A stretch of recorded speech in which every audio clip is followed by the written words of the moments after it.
Hello friends, again welcome back to my YouTube channel art toons. जैसा कि आप सबको पता है, मेरे को भी पता है, हम लोग इंडियन पॉलिटी का चैप्टर 1 पढ़ रहे थे, हिस्टोरिकल बैकग्राउंड, जिसमें हम लोगों ने 3 एक्ट पढ़ लिए थे। Regulating act 1773, Pitt's act 1784 and charter act of 1833। हमने ये 3 एक्ट अपने फर्स्ट पार्ट में पढ़ लिए थे और हमने ये भी पढ़ा था कि कैसे हम ये इंडिया में ब्रिटिशर्स आए थे, ईस्ट इंडिया कंपनी आई थी। हमने ये भी उसमें पढ़ा था। अब हम सेकंड पार्ट में पढ़ेंगे charter act of 1853, local representation, government of India act 1858 और एक्ट ऑफ 1892। इस वीडियो में हम लोग ये 4 एक्ट के बारे में पढ़ेंगे और मुझे पूरी उम्मीद है आप लोगों ने मेरे चैनल को सब्सक्राइब कर दिया होगा। और अगर अभी तक आपने मेरे चैनल को सब्सक्राइब नहीं किया है तो वीडियो के नीचे रेड कलर का सब्सक्राइब बटन है, आप वो सब्सक्राइब बटन को प्रेस कीजिए और बेल आइकन को प्रेस करना ना भूलें। और तो और बाकी के जो एक्ट्स हैं वो भी मैं आपको धीरे धीरे पढ़ाती जाऊंगी अलग अलग वीडियो में, क्योंकि अगर एक ही वीडियो में मैं आप लोगों को पढ़ाऊंगी सारा कुछ तो आप लोगों को मिक्सअप हो जाएगा माइंड में। इस वजह से मैं शॉर्ट वीडियोस बना के आप लोगों को प्रोवाइड करती जा रही हूँ। जैसे मैंने लास्ट वीडियो में, मतलब लास्ट पार्ट में, जो इसका फर्स्ट पार्ट था इस वीडियो का, उसमें तो मैंने आपको 3 एक्ट पढ़ाए थे और ब्रिटिशर्स की एंट्री पढ़ाई थी। अब इस पार्ट में मैं आपको 4 एक्ट पढ़ाऊंगी। 4 एक्ट के नाम मैंने आपको बता दिए हैं। तो चलिए अब बिना कोई देरी किए अपनी वीडियो को हम लोग स्टार्ट करते हैं। फिर हमारा 4th एक्ट आ जाता है चार्टर एक्ट ऑफ 1853। कौन सा एक्ट? Charter act of 1853। इसमें क्या था? फर्स्ट पॉइंट हमारा legislative and executive functioning different कर दी। जो हमारी लेजिस्लेटिव फंक्शनिंग थी उसे अलग कर दिया और एग्जीक्यूटिव फंक्शनिंग को भी अलग कर दिया। ठीक है। सेकंड पॉइंट है, ये बहुत ही मोस्ट इम्पॉर्टेंट पॉइंट है, इसमें है गवर्नर जनरल की एक काउंसिल बनाई गई। ये पहले भी होते थे लेकिन इसके अंदर इन्होंने 6 नए और मेंबर्स ऐड कर दिए, just like kind of mini parliament decisions लेने के लिए। ओके। थर्ड पॉइंट हमारा आता है यूपीएससी का ओपन एग्ज़ाम इंट्रोड्यूस किया गया। मतलब इस एक्ट में, अब 1853 के चार्टर एक्ट में यूपीएससी का ओपन एग्ज़ाम इंट्रोड्यूस कर दिया गया था। ठीक है। फोर्थ पॉइंट हमारा आता है, पहले ब्रिटिश पोसेशन पूरी ईस्ट इंडिया कंपनी के पास थी, लेकिन इस एक्ट के बाद उन्होंने क्या किया, ब्रिटिश क्राउन से हर चीज़ की परमिशन लेनी पड़ती थी। पहले तो जब पिट्स एक्ट 1784 में इन्होंने ब्रिटिश पोजीशन लाई थी जो कि पूरी ईस्ट इंडिया के पास थी, लेकिन अब जब ये जो एक्ट आया चार्टर एक्ट ऑफ 1853, इसके बाद क्या हुआ, जो ईस्ट इंडिया कंपनी थी उसको हर चीज़ की परमिशन किससे लेनी पड़ती थी? ब्रिटिश क्राउन से। ब्रिटिश क्राउन इनकी हेड थी। अब आ जाता है हमारा 5th एक्ट, लोकल रिप्रेजेंटेशन। क्या आता है?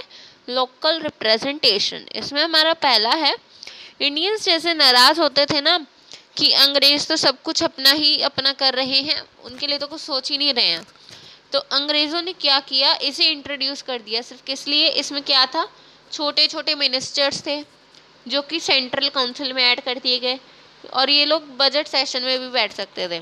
ब्रिटिशर्स ने क्या किया, इंडियंस को बेवकूफ़ बनाने के लिए, इंडियंस को खुश करने के लिए ये एक्ट ला दिया जिसमें कुछ था ही नहीं, और इंडियंस को लग रहा था कि ब्रिटिशर्स ने इनके बारे में सोचा। ठीक है ना। अब 6th एक्ट हमारा आता है गवर्नमेंट ऑफ इंडिया एक्ट 1858। कौन सा एक्ट आता है? Government of India act 1858। इसमें क्या है, 1857 के उसमें जो मतलब पहली क्रांति हुई थी, मतलब पहली देश की आज़ादी के लिए लड़ाई जो लड़ी गई थी, उसके बाद ब्रिटिश क्राउन बिल्कुल हिल गया था, मतलब बिल्कुल सब पका गया था कि इंडियंस ने क्या किया, इंडियंस इतना कुछ कर सकते हैं। उन्हें बिल्कुल भी अंदाज़ा नहीं था कि इंडियन ऐसा कुछ भी कर सकेंगे। उनको ये उम्मीद बिल्कुल भी नहीं थी कि इंडिया इस तरह का रिवॉल्ट भी कर सकेगी, और तो और उन्हें इस तरह का खामियाना भुगतने को मिल सकता है। उन्हें बिल्कुल भी इस चीज़ का अंदाज़ा नहीं था।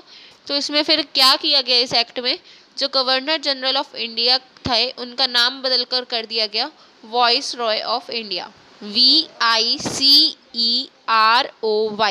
Vice Roy of India.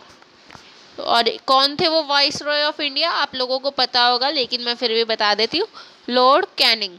ये क्वेश्चन कई बार प्रीलिम्स में आ भी जाता है कि वाइस रॉय ऑफ इंडिया कौन थे, तो कौन थे मैंने आपको बता दिया, लॉर्ड कैनिंग।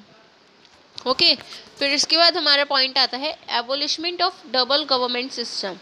मतलब जो इंडिया में डबल गवर्नमेंट सिस्टम चल रहा था ना, उसे बंद कर दिया गया। इंडियंस ने जो बोर्ड ऑफ डायरेक्टर्स एक्सेट्रा बना रखे थे ना, उनकी जगह पर ये लोग नया सिस्टम ले आए। इसमें इन्होंने क्या किया, हर एक स्टेट में सेक्रेटरी बना दिए। क्या बना दिए, secretary of state from British cabinet. ठीक है, मतलब ब्रिटिश कैबिनेट के उससे ही हर स्टेट का सेक्रेटरी था।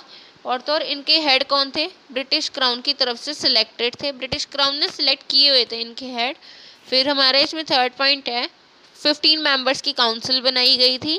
कितने मेंबर्स की, 15।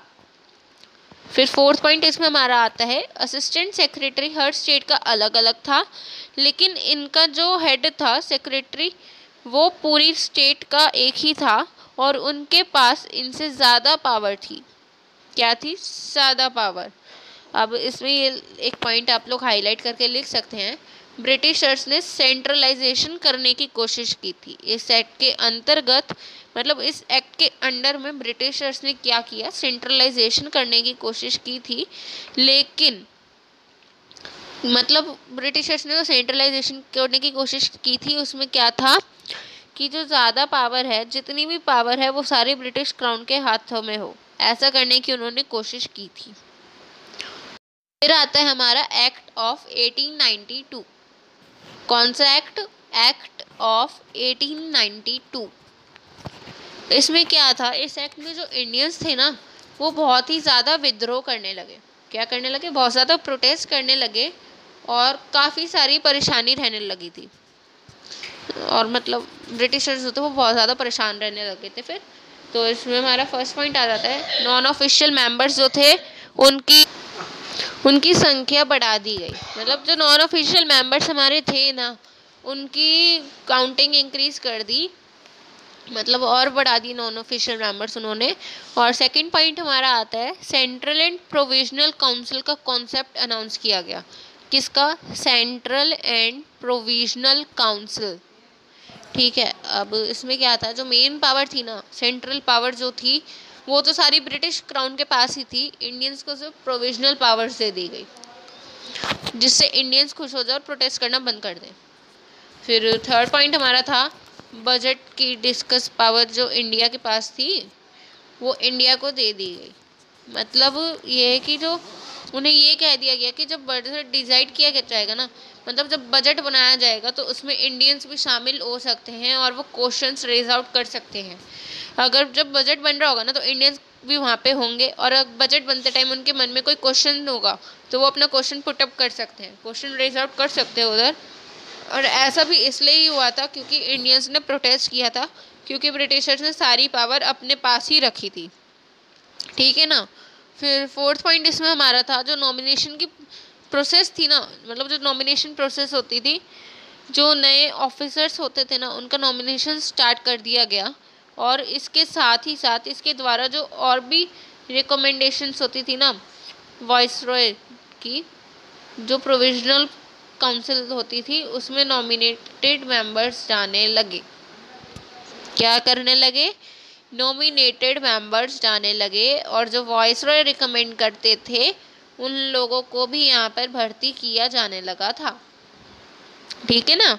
और इसे हम इलेक्शन भी कह सकते हैं, एक तरह से इलेक्शन का प्रोसेस उन्होंने स्टार्ट कर दिया था। ओके, तो दोस्तों आज की वीडियो में सिर्फ इतना ही। और मेरी वीडियो को लाइक शेयर कमेंट करना ना भूलें और मेरे चैनल को सब्सक्राइब ज़रूर करें। इससे आगे की वीडियो मैं आपको नेक्स्ट पार्ट में दूंगी, इसलिए मेरे चैनल पर बने रहें, मेरे चैनल को सब्सक्राइब ज़रूर करें। तो तब तक के लिए बाय।